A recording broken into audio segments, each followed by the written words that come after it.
the TRS show. I'm just pulling up my calendar because I don't remember when it is next month. So just a few things that I want to bring up is this weekend we have our annual sale at the Point Defiance Pagoda. So we're going to be setting up on Friday, but then the sale starts Saturday morning at 9 a.m. Roses are being sold. They start at $20. I think pretty much most of them are at $20. And there will be other plants there. This money goes toward our supporting our work at the Point Defiance Rose Garden. And we hope to see you there. Get there early for the best selection. There is a list of roses and a selection of photos of the roses that we'll have available. Nearly all of them have multiple bushes. So if you would like a collection of the same rose, get there early. And then, so that's going to be on Saturday, March 21st. And that's this weekend. We're also going to have another sale on April 11th. That's going to be here. And that money goes to support TRS just generally. So put that on your calendar for April 11th here. We have the Rose Show on Saturday, June 13th.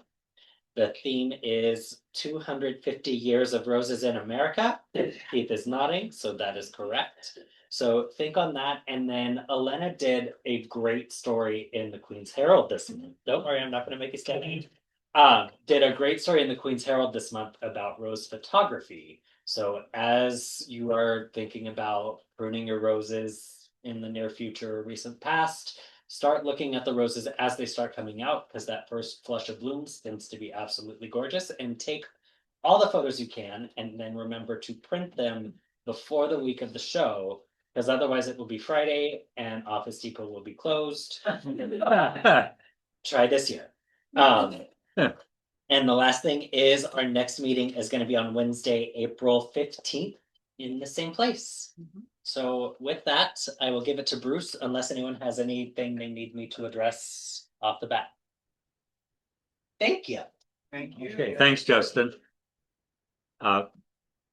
There's a sign-up list going around. We want everyone to sign up for every job at the Rose Show. It'll make those of us who have to come and browbeat you later put our minds at rest. You know, get a start early.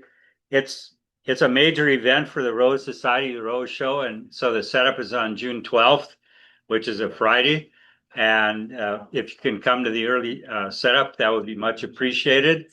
And then early birds that come at 5:30 on Saturday morning to help get the exhibition tables set up and other things. That's also much appreciated. And then just bring your roses, enter them, and stick around for the day. That you'll have lots and lots of fun. Okay, so any other things for the good of the order? I have, Barbara and I have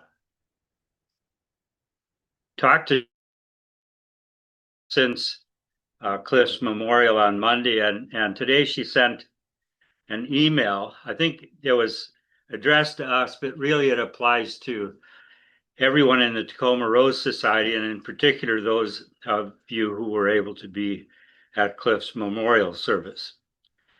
And so she says, "Thank you for attending Cliff's Memorial Monday. He would have been so proud of the attendance. It was good, Bruce, that you, a 50-year friend, could tell about Cliff's life through the Rose Society. Some of you in the know here will know about this." She says, "We should have brought one of Cliff's cup on a stick, the handiest tool ever for feeding your roses in spring and summer. It keeps you from getting all scratched up. Yeah, you can, reach in, shake the stuff around. He started it. That was his idea. Yeah, that's right. And he was, very creative. That was something that came out in the memorial service. He liked to have do-it-yourself projects, and the ideal project was something that was really useful and was made from things that would otherwise probably be thrown away. So Cliff started off life on a farm in rural eastern Washington, and those habits of frugality that he learned there stood him well in good stead for the rest of his life. So we're going to miss Cliff, but Joe says she's here this evening on Zoom, and she's hoping to come on Friday.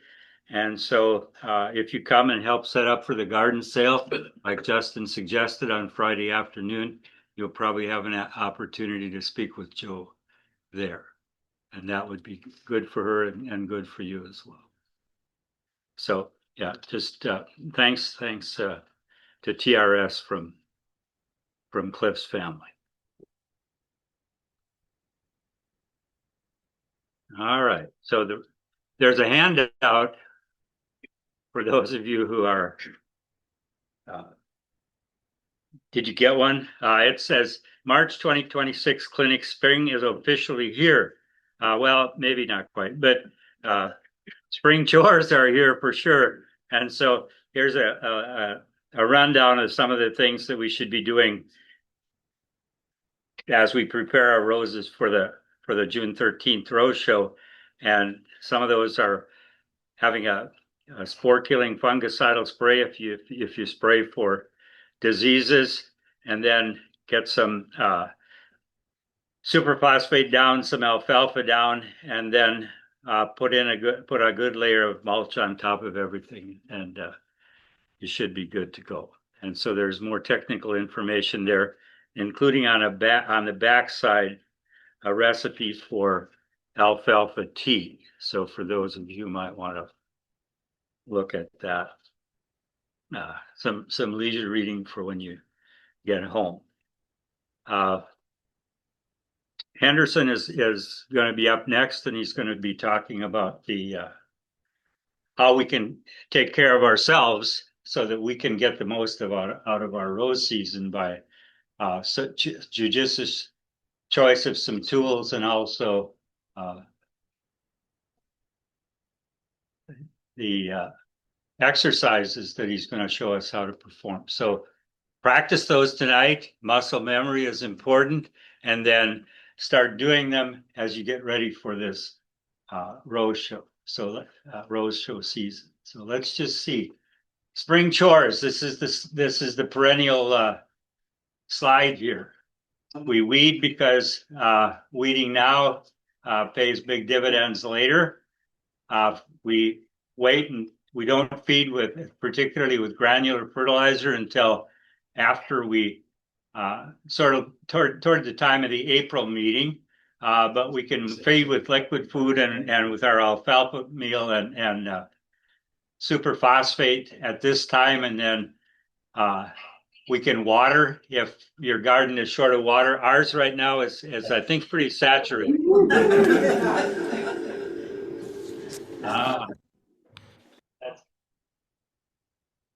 Let me see.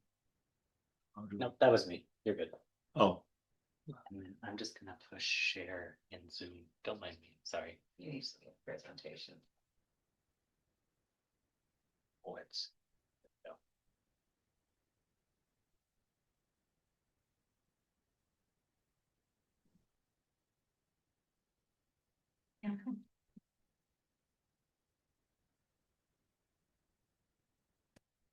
Thank you. okay, thank you. So now we can see.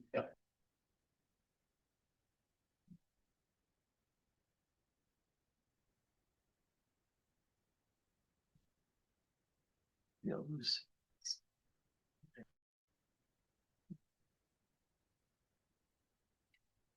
Yeah.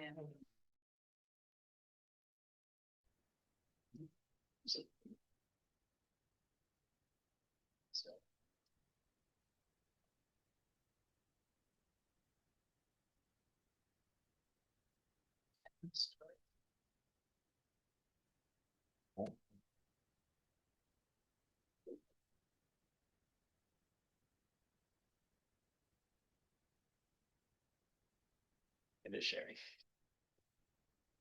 Okay. Sorry, y'all. We're going. Okay, so.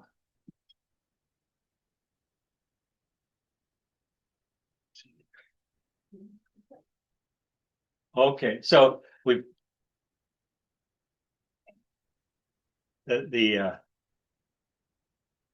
we've gone through the basic chores and talked about how mulch is important. Next up, we want to hear from you.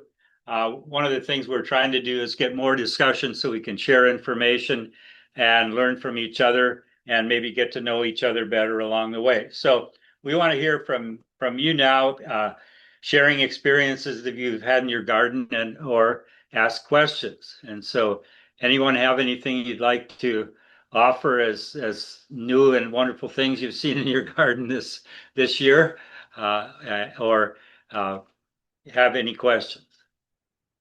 Sally. I've got a wall between the two condominiums where I've run a fence and I've got a Zeppelin drone up there, which never. And you know, not how do you know that? Any suggestions? I guess, And I did a dormant spray and it still got. darn. I guess, You got too many plants, maybe? Well, and you plant is fake, you know it's a deck. I think, You don't have good air. yeah, that's the key in the summer that helps us keep away powdery mildew is if we have a good stiff breeze. So I think that the fungicidal spray might help, you know, to slow it down, particularly something that kills those powdery mildew spores, and then just keep an eye on it. Maybe rinse the foliage off occasionally. I don't know what else I'd recommend, but yeah, I think that Can you grow it up higher? No, I mean, you know, no, so it doesn't have leaves down lower. no, it's a wall like this. Okay. It's not, the air circulation will not. You're not gonna be able to improve, okay. okay. Eliminate another plant then. No. Well, you know, come summer when we get some warmer weather, it'll come back to health and things will be better. So, any other special things or questions? Julie. Well, mine is not rose related, but it was it really surprising, pleasantly surprising, like nature discovery. So we have a little water fountain at home that has like multiple little like urns that the water goes down. I did not know that hummingbirds like to take showers and they'll like go, you know, and of course they're that big and they'll like one will go in one and then it'll like almost like a water slide, it'll go down to the next one and it'll like float around. Did not know that hummingbirds did that. So yeah, so anyway, hummingbirds do that apparently. I know. Of course, like when you see them, it's like, dang it, my camera's inside. Yeah. Well, I had 7 inches of snow last week, a week ago, so it's just still melting. Yeah, I think our snow, we didn't have 7 inches by any stretch, but we had maybe 3 to 4 inches of pretty wet snow, and it's eventually gone. And we're glad that it's gone. And but Think it's still on the ground? It's melting. Oh, it's Yeah. still. Yeah. But then, you know, then on Saturday, then we left her place, then we went up to Maltby up to Flower World. And they didn't have any Yeah, snow no there at snow. all. No, we had, Same elevation too. yeah, and so at the end, and anyway, there's been some talk, I guess, supposedly now we have some Japanese beetles in the little Federal Way area. There's one in my house. what, your house? Well, you know, we've had them in the, they've had this, in the Pacific Northwest, they were in Portland here a couple years ago. And then they moved on over there in the Sunnyside area in the Yakima area valley. And of course, if I knew that they'd make their way over here, that might make that trip. Sure. So be on the lookout for them.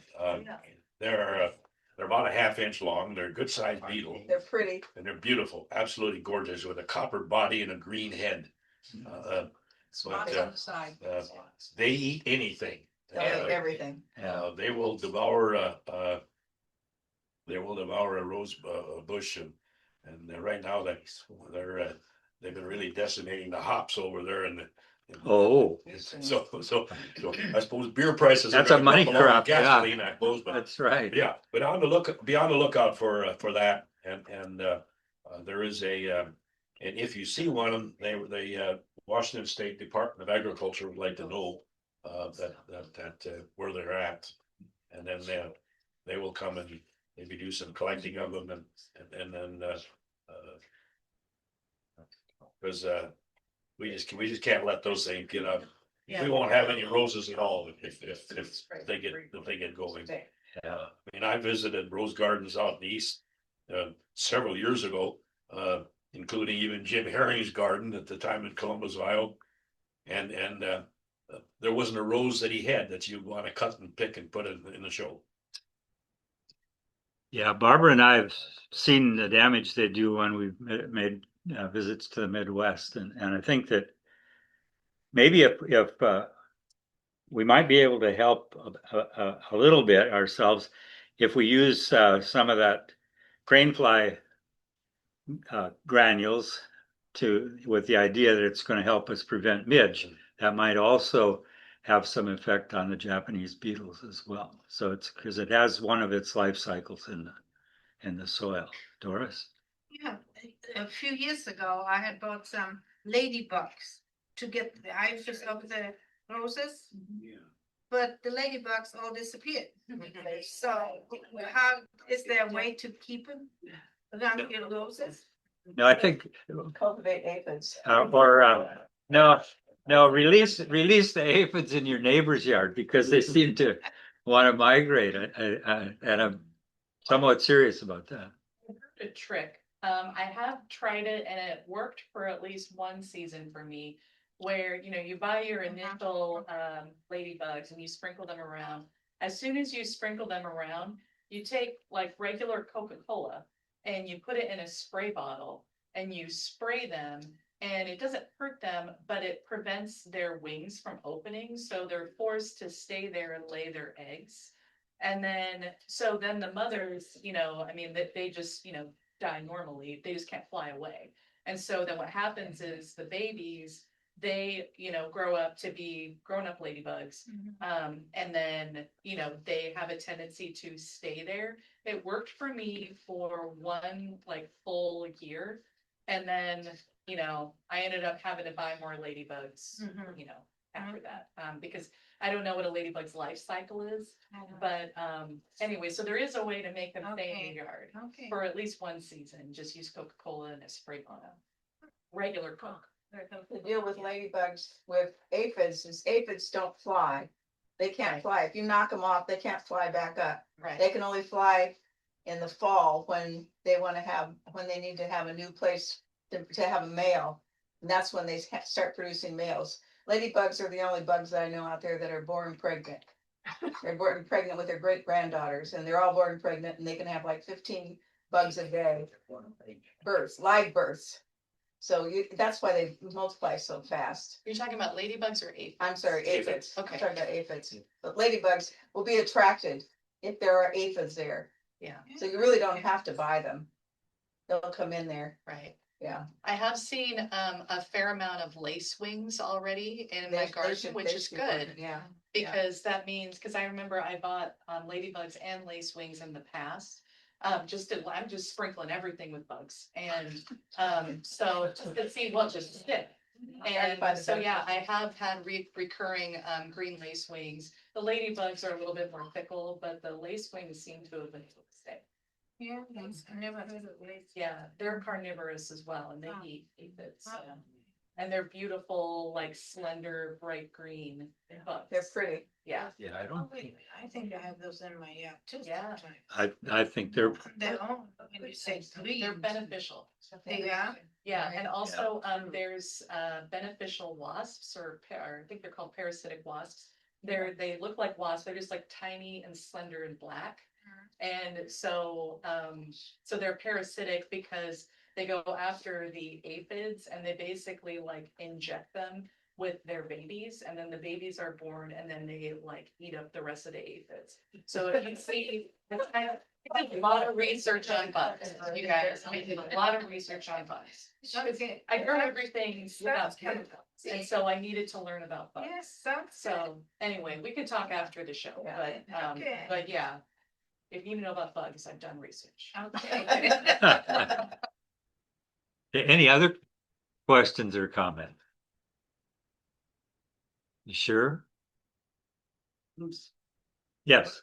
It's a good height to prune ramblers all the way down Um, during the spring.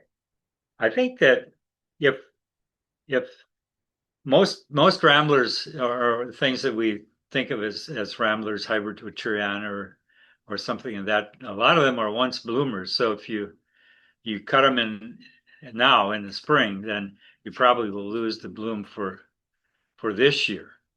So the time to prune those once blooming roses, the hybrid Ruturiana and some of the once blooming OGRs is in the summer after they've bloomed. So you have wood, old wood for them to bloom on. Not old wood, but last summer's growth. Any other question? I think you should prune them the way you want them to grow. If you want to, you can peg them, because they have the long whippy canes, and you can peg them, and then you can have another plant growing and another plant growing, another plant growing, if that's the way you want them. But if they've got too many canes, you prune off the oldest canes way back, go way back either to the ground or to where they come out of the main stem. Just keep your main stems and take out the oldest stem. And what's the one I have, John? Francois Journeville. It's a thug. It sends out these long canes, and you have to take a hedge trimmer to it just to be able to walk under it. And then, but I pick which ones I want to keep. And then the ones I don't care about, whoop, they get cut off. Yeah. Yeah. I think that yeah, that's a good description of what to do. And if you look at some of the ARS publications, yeah. Oh, that's probably my phone. Oh, if they have some pictures of the way they're growing the ramblers at in the garden down there at Shreveport in the preservation effort, and they've done some pretty creative things there with turning them into. They have standards that they grow them on, so that's helpful too. For us, our gardening budget or doesn't run to the a fancy metal standard, so we sort of pen them in with 3 garden, these drive them in the ground metal garden stakes and use some twine to confine them between that within that triangle. That seems to work pretty well as a cheap, quick way to get that done. Okay. Any other? When I went for a 4th of July about 15 years ago to Lower Illinois, and we arrived 2 days before the 4th, and we left there about a week later. And out back of his sister's beautiful big home was as far as you could see was soybeans. And every single one of them was gone as far as we could see. Even they were had been spraying for a week before we got there. But the fields were as far as you could see that way and that way and that way. They were all gone. And then we went for the 4th of July over to his nephew's house. He had 15 peach trees. 3 days later, we came over there. All that was left was twigs. They had eaten all the peaches, all of the leaves, and even the tender part of the peaches come out on. Just that fast. Just destructive. Japanese beetles? Yes. Yeah. Oh, the Japanese. Horrible. And they had been spraying for weeks before then. And they were spraying that same field again on the day that we got there too. Yeah, I think sprays are not effective on these. I think they were experimenting to see what might work. Yeah, Because that was a long time ago. I think the only time they're vulnerable is when they're pupating in the ground. yeah. And that's what what they're doing. My daughter in Denver, basically, she sent me a picture of one of her roses with a dozen of them on there eating it up. She'd go out there and pick them every morning, but finally she said, "The hell with it," and give it up. It wasn't worth it. But the city came around and sprayed the ground in the fall, trying to in every place and not so that they they won't hatch, then the eggs won't hatch and the larvae come out. So that's about the only time they're vulnerable. Yeah. So Since we are talking about bugs, how about the stink bugs? Do they do anything? All of a sudden I have a few around my house and I don't know where they come from. Are they going to go and eat my roses? no, I don't think they'll hurt your roses. I'd be surprised if they did, but I brought some from a little bit up north from a big old barn. You brought some with you? I never saw them before. And they were in the car before I got home from the boxes that I took out of the barn. You I was did. given a bunch of items that it was bequeathed more than one kind of stink bug. I But they're emptied not the barn out, attacking the roses. but so far. no, I don't seen think some they in my attack the yard roses. 2 years later, but very few, but they are stinky. I haven't Don't killed know. them, no, I just. Yeah, their larvae are a lot like ladybug larvae too. So they're They're good? They look like a. no, prehistoric animal. they're bad, and Yeah. but the ladybug larvae are good. I don't think the stink bugs are carnivorous, or they're not doing much. Anything else? Okay, so any questions? I think that we're ready to take our shot here at transforming so that we have Henderson's program. So let me see if I can cue that up and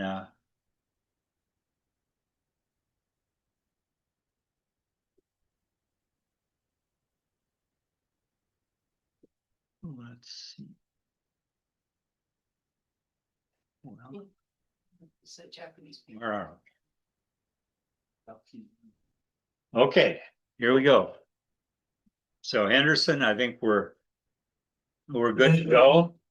I don't know if the course is with us as far as having you advance things here. This remote is a bit temperamental, but I can advance the slides.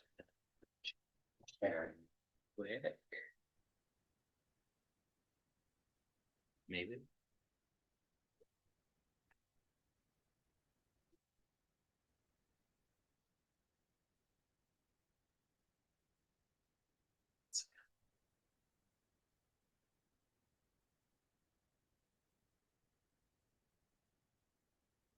Thank you.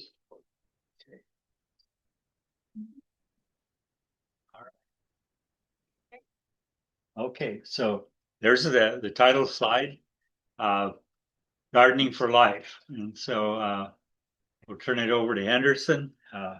Henderson, take it away. All right. Well, thank you for coming here tonight, and hopefully you'll learn something new. And I'm sure a lot of the things that you'll be hearing are repeats of what all these fine rosarians have already mentioned over the past year and years. Fine. Okay, so my agenda is pretty simple. I have just basically 4 things to get started with: the introduction, talking about effective tools to have in a rose garden situation where you're constantly using those tools to work on your roses. There are some tools that are more effective than others, and seems to be that the most effective ones are the ones that cost the most. Or just because I have a lot of rose pruners that you buy when you get one free or with a package. For example, I bought this lopper and I got this. It's a Fisker, and it's great because it's a geared lopper, which gives you a lot more leverage. It's short handled, so you put a little more strength in that. But it came with a pruner, a bypass pruner, and I just left that attached to the package. I never did. Anyway, another one, the other topic I talk about is protection and safety.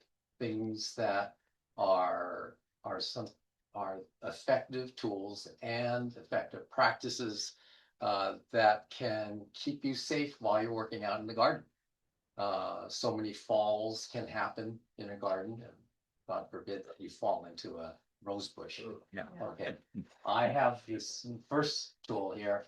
My wife bought this for me, and it's been a godsend because it has rails.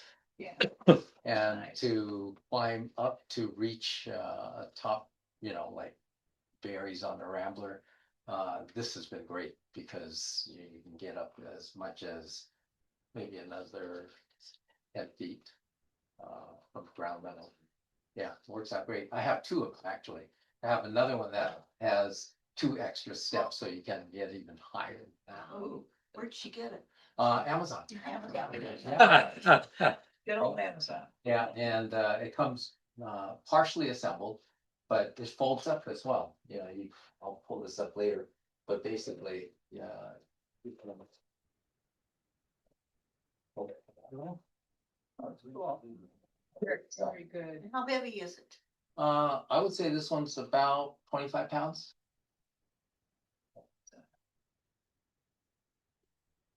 Yeah, it has good treads on there. Obviously pockets for all the different animals that you might need while you're up in the upper atmosphere there. Okay.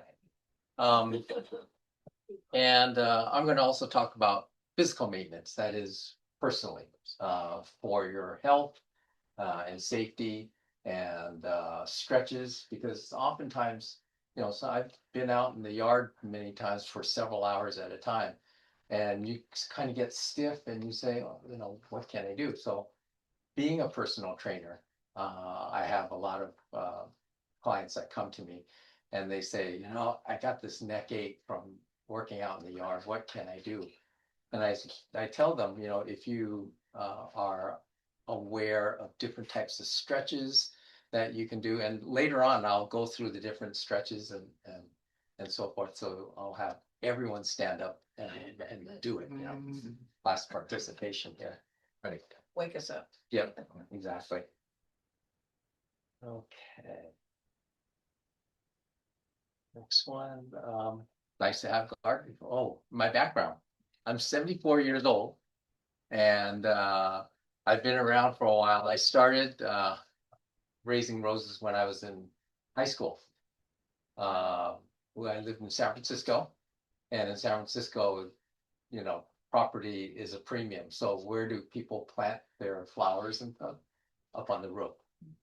So I had big urns and pots all lined up around the roof, and I started buying roses and planting them. And as it says there, I started buying roses from Jackson and Perkins, and eventually they after I think the first or second year, they asked me if I'd be interested in participating in their test panel.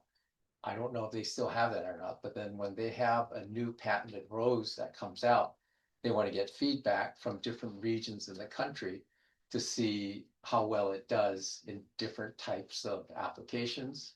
In my case, rooftop, and in different cities and climates. So I did, and one of the first roses I did evaluate before it was even named was heirloom. I found that afterwards. And it's a very fragrant rose. It's lavender, they call it blue rose variety. And I was so happy that I got a chance to have that in my garden before anybody else could. Yeah, it was great. I've been a researcher. When I graduated from Cal Berkeley, I was a medical researcher, and I got my first job up in Oregon at the VA hospital. And that's when I moved up here, and my bride to be also moved up here, and we've been married 46 years. Yeah. Okay. And I left the University of Washington, and then I started a new business on my own. It was a food business. It was hard, but I thought, well, I've been trained in a lot of culinary skills from my family. We owned restaurants in San Francisco, and I was familiar with high volume feeding and so forth. So I had a food business. I applied some of my skills of research, mainly freezing tissue. I worked on a project at UW on Alzheimer's disease. And so we had oftentimes Alzheimer patient tissues that we would freeze and then bring back to life when we needed them in research. And that's pretty common using liquid nitrogen freeze. But I took that technology and I specialized in sushi at the time. And I tried freezing sushi and bringing it back to a nice soft rice after thawing, and it worked great. And for 21 years, I sold frozen sushi products to Germany, France, Italy, all over the world, the US military. All of the QFCs had my sushi. Went back to the University of Washington and I sold, oh my gosh, maybe 1,000 trays per location. That's at 10 locations in the United States. I mean, in the campus, and did really well. Then I expanded to Trader Joe's and all these other ones. And it was easy because there was no competition. And, eventually, I said, it's time to move on. I got kind of tired of it. There's a lot of travel. And, as I got older in my 40s, I said, it's getting harder. I'm getting to be 50. And I said, okay, it's time to move on. And I wanted to stay physically fit. So I picked up personal training. I had been working out at a gym all along ever since college. And so I thought, okay, let's see if I can be a good physical trainer. And so when I did, I had, because I was older, I had a lot of seniors at the gym come to me and say, well, how do you do this? How do you do it? Or I have this pain here. How can I mitigate that and prevent that from happening? So there are certain ways, being in science and knowing about physiology, I was able to transition to being a personal trainer pretty easily. And today I have as many clients as I want, but right now I have a group of 10 clients. They're all in their 50s, 60s, 70s. I have one woman that I trained today, and she's been coming religiously for the last 5 years. She's 6. Yeah. And she can leg press 350 pounds. Yeah. When she first started, she thought 50 pounds was heavy. But then every week she'd say things like, I could do more. I could do more. And so now, yeah, she's up and doing that. She can pick up a 10-pound ball and slam it to the floor and catch it on the rebound. And yeah, she's amazing. So she's kind of like the poster child for our thing. But there's people all the time that are in the gym and they keep asking me, I have a mom that could use some of your training expertise. And I say, well, I really don't want to take on any more clients. I've had only one client die on me, and he was 98. I guess it was time.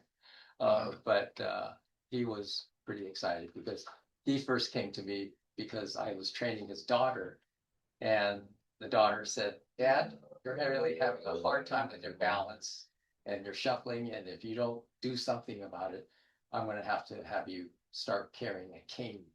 And I guess for a lot of seniors, holding a cane is kind of like admission that, they're getting older. And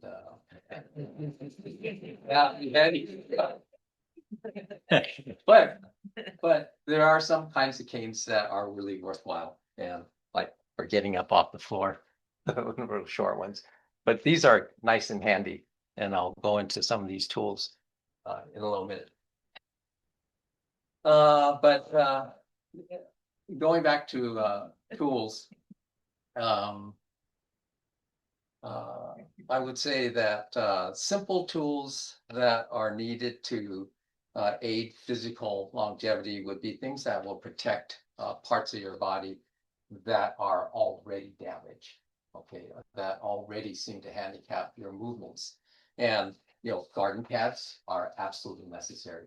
to have. I don't have good knees either, and I don't go out without one of these things at all. Bruce had brought in, and I saw during the last pruning, a lot of people brought, these garden bench. It's portable, you can put tools in it, and it's a great thing to have. Because you don't have to bend over and you just sit down and you lower yourself to the level that you have to be. Okay. So that's a great thing to have. I've seen Lori, oftentimes she'll bring an extra bucket and she'll turn it upside down, or she has the top on it and she'll sit on the bucket. And that's really handy to do, just so that you don't have to bend over all the time. That thing here is also very handy. It's adjustable. It's up and down to whatever height. And it assists you when you're kneeling on the floor to grab this and push yourself up. Use your arm, push yourself up. Get that. Amazon. Exactly. This was $37. Yeah. And pretty handy. This one is the highest rated one. What's the name? What do they call that? Well, it's let's see. Lichavis. It's this brand here. Hey, Henderson. I am being very rude. Using my phone, so I'm pulling up the product. But, Okay. Okay, great.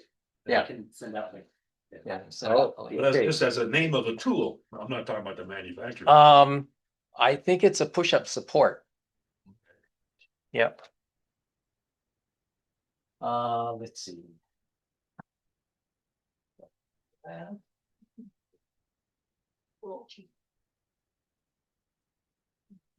Okay, now let's get into the individual tools.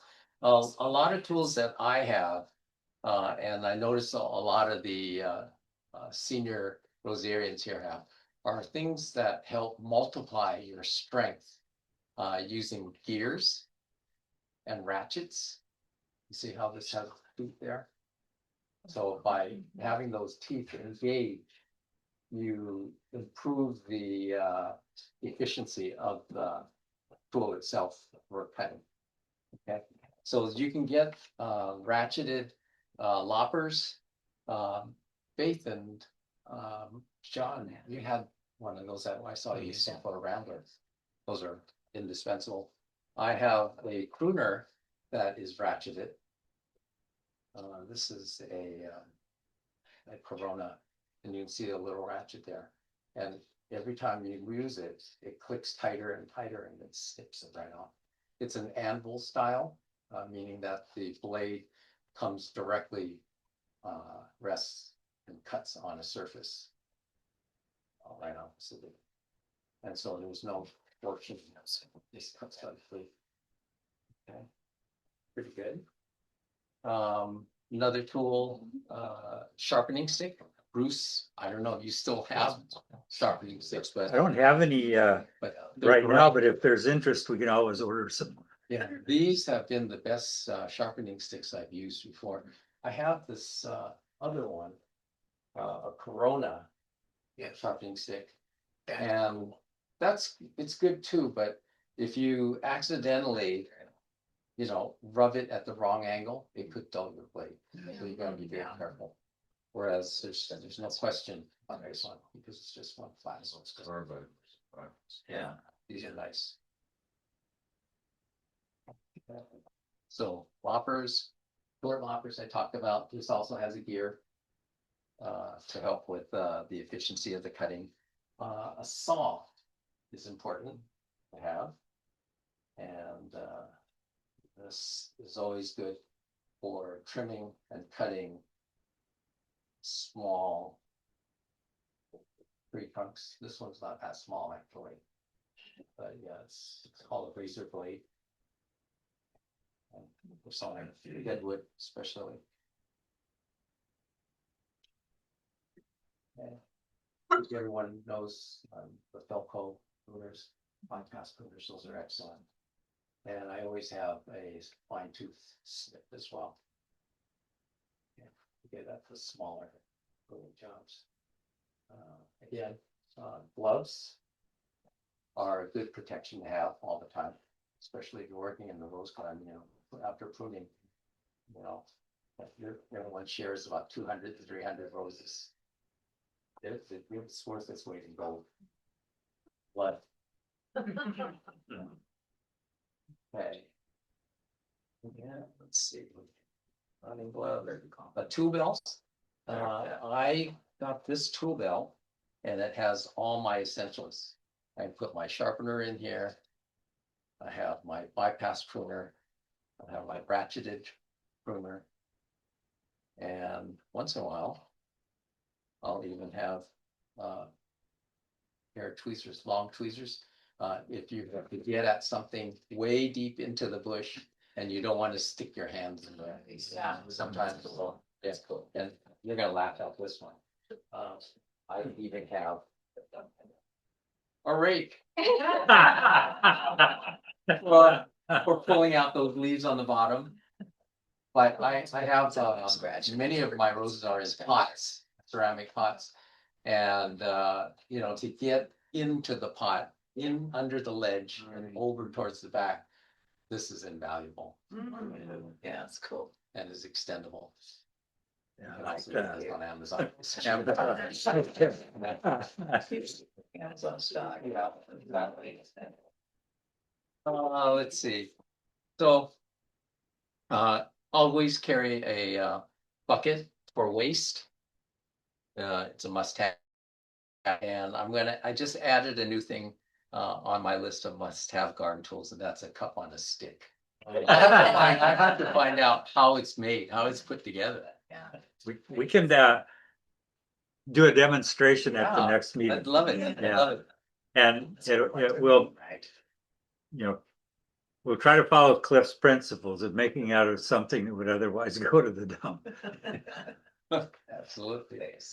Okay, I don't have that with me, but sunblock is something that everyone should have. Before you go out, especially during the prime growing season, where we have a lot of northwest unfiltered sun, and to have sunblock there will just protect yourself and your skin from things that you don't want to start developing. Tinted sunglasses, it doesn't have to be really dark. They should have good UV protection, so that if you're working outside for long hours, you won't come back in with eye pain. You'll notice it when you have too much. You'll have pain in your eyes. Sun visors, sun hats, ball caps, they all work. Whatever you find is comfortable. This I bought at Costco. I think they were like $9. Towards the end of the season, they were practically giving. If you ever been at Costco, anything that ends in 97 has got to be bargain. And so, yeah, I think I bought this one for like $3.97. Anyway, little do we always know, because we're always at home, it's always important in the garden to carry yourself on. Okay, in case you fall or you need help doing something. Yeah. It's always good to have a phone. And if you have a phone that's connected to a watch too, that's great. They have a lot of these phone watches now. Okay, so really important. And a bottle of electrolytes is always good to have too, because sometimes when we're out in the garden, 5-6 hours, we don't even think about drinking. We're just thinking of how many more bushes can we improve. And little do you know, before you know it, you end up with cramps, and that ends your pruning day. So to extend it, make sure you have electrolytes to drink. Yeah, that's important. Okay, moving right along. Okay, now some of as a personal trainer, I know that there are certain stretches that affect muscles, that help you loosen up muscles. And so I guess I want everybody to stand up so that they can try some of these and see from your neighbor who's doing it right, who's not doing it.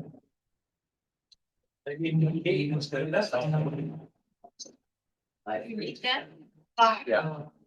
Okay, the first And many of these stretches, if you're stiff just before going out, it's good to do some of these stretches in advance. Okay, so that you get warmed up. And you can stop during the middle of your garden work and stretch whenever you feel a tightness. Sometimes we kind of ignore it, but you shouldn't, because it allows you, if you do it, it'll allow you to be out there a little longer and have a little more comfort at the end of the day, especially after you come in for the evening. First one is standing arm bar stretches.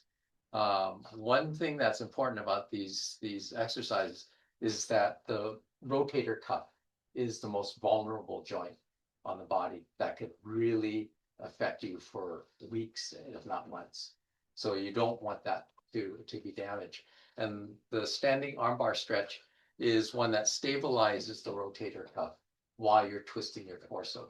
Okay, so that's this one where you hold your arm up, put the other hand on the outside of the joint, your elbow joint, and pull this way towards your body. And you could twist your body to follow it. And your torso and your spine will also be supported, because you have a force turning it this way, but you also have the force balancing that out. Okay? And you do left side and right side as you pull forward. Okay, the elbow should be at the level of your chest. Okay, not up here, not way down here, but right in the middle. Okay, so maybe your arm should be at a right angle. Okay, this way, and do 3 or 4 of them per side for a warm up, and it's generally good. And what that does is it loosens up the muscles so that you can get full extension and full use of your arm. Okay, the next one is a twist, and just twisting your body with your hands on your hips. Twist there. You don't have to twist really far, but just enough so that you start to feel tension and relief in your back. It's good if you can twist so that your elbow is perpendicular to where your original position is.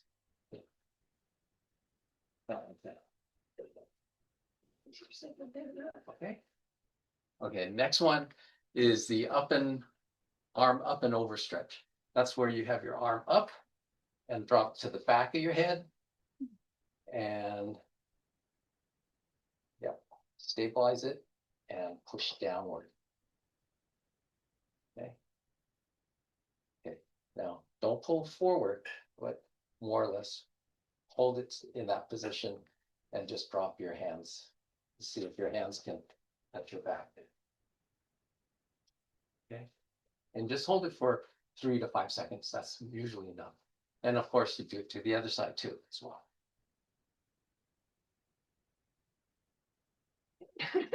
Yeah, that's okay.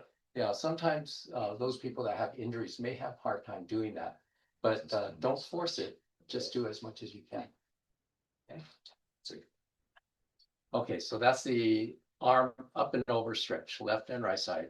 Another one, the next one is a head roll neck stretch. That's also important because as we're doing this and doing our pruning, that head weighs over 20 pounds, and that's like a weight pulling down on these neck muscles on the back. So every so often, it's good to get up while you're doing your gardening and just doing neck rolls and rolls. Front and back. And of course, you can do the other side, turn it the other direction as well. And do, 2 to 3 or 4 of these per side before you go out. During the middle, when you're pruning and you get up and you can really feel your neck being affected, just loosen it up whenever you get a chance. And I probably do that every half hour. Okay.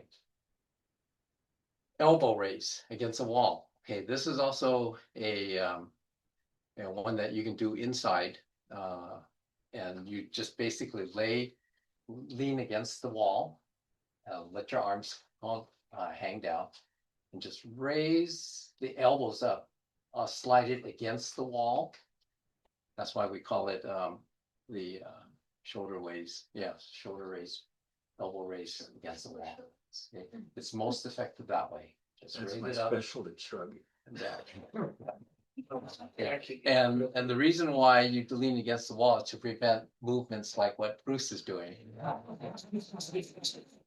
Well, he's no longer, he doesn't have a wall of support, so it's going backwards.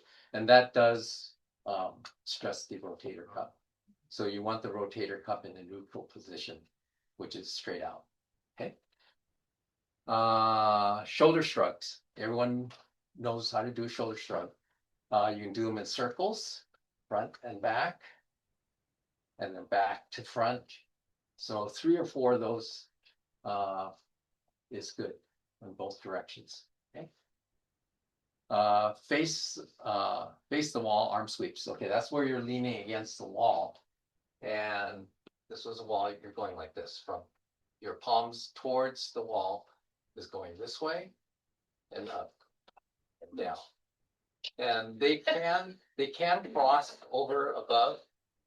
Your forearms can cross depending on how flexible you are. And again, this is so that you lean against the wall, face towards the wall. Because if you do this kind of thing, you compromise your rotator cuff also. Okay, so you don't want to do that. Okay.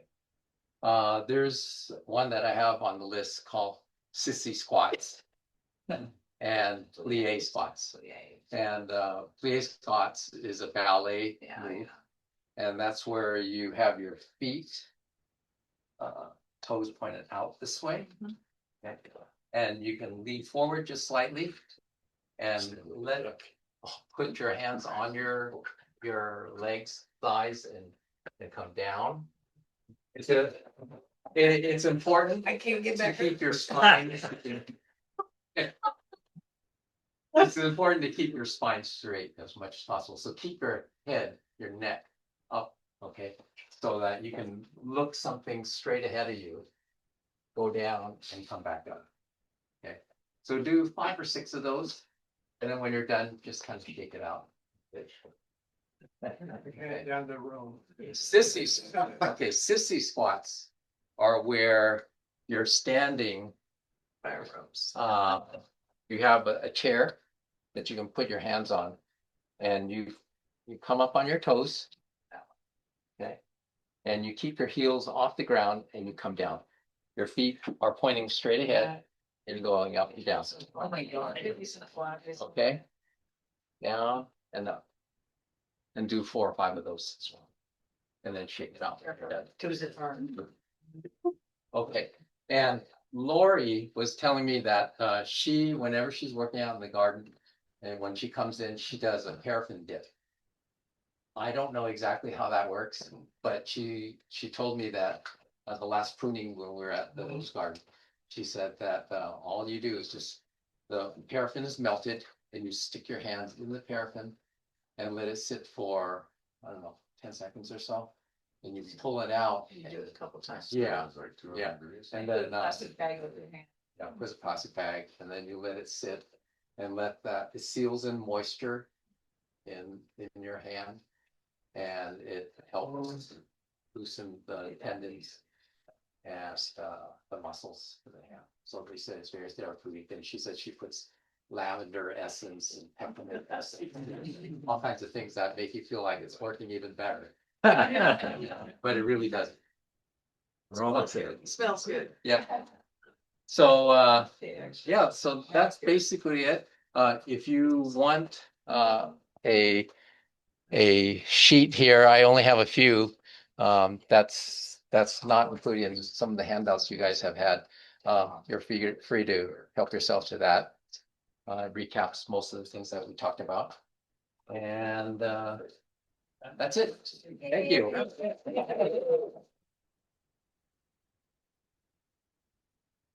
We can melt away a few years, right, doing this, Bruce? I hope so. I think the sissy squats and Again, to the. shoulder shrugs, those are really gonna be my go-to. exercise. Doing a few of these in the morning. Thank you for sharing your story. Oh, thank you, thank you. Yeah. My pleasure.